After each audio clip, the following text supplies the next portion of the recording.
You have just seen a phase of the low-level attack on Eindhoven. Low-level attacks depend on preparation and precision. Straight in, bombs gone, straight out. No time lost searching for the target. You don't just barge off and find your way by luck and blind faith. For all such attacks, bomber or fighter, precise navigation is essential. A low-level flight must be planned carefully.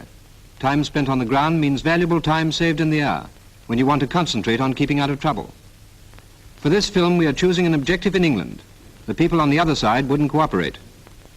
Base, target. Here's a good point to set course from. And here, another good landmark at which to cross the other coast, bearing in mind the defenses. Although off the direct line to the target, these prominent landmarks will enable us to check our position easily and quickly. A longer way around with good pinpoints may often prove better than a direct route with vague ones. Get an accurate met wind for the route.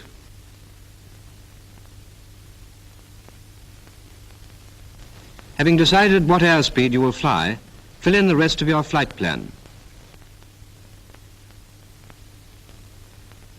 Measure your tracks, and using a computer, work out your courses and ground speeds. And calculate your ETAs for each leg, and so on until you have the completed plan.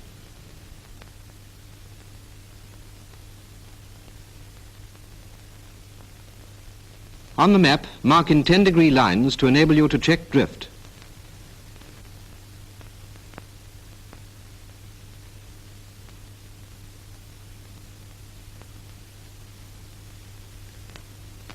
Then put in a time scale at your calculated ground speed at 5-minute intervals. 5, 10, and so on. Before we go further, let's consider the question of low-level map reading, because it's quite a different proposition from map reading at a height. Look at this piece of country. On the right, there is a small town. In the distance, there is a large wood which could obviously be identified on the map by its size and shape.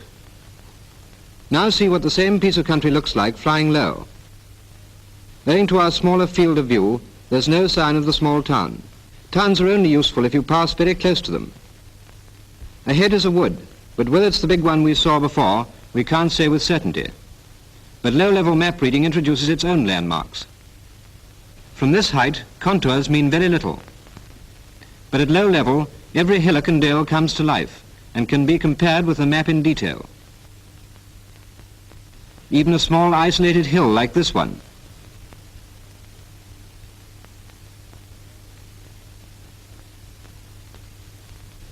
Solitary lakes are good too, provided you pass near them.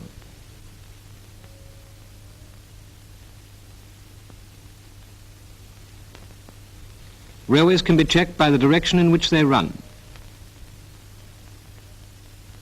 Cultivate a mental compass rose to assist you in checking such directions. Other useful landmarks are church spires, power lines, wireless masts, and chimneys of isolated works. Now let's examine our intended track, picking out the salient pinpoints so as to build up a mental picture of the flight.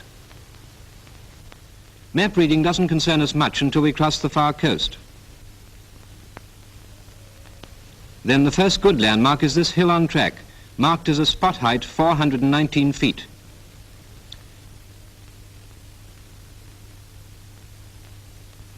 Next we have this river flowing in a shallow valley parallel to track, and there's a railway at its northern end.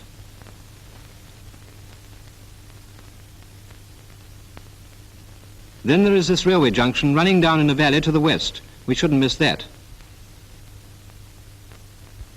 Now we should see either this town or the main line railway to the west of it. And notice that there is a single track railway joining the two. Finally we come over a hill, shown by the close contour lines sloping down to the objective, which is in this large town. When flying, try to keep this picture in your mind. Let's just run over the points again. Point to reach enemy coast, hill, river, railway junction, town, objective. Now we're all set to go.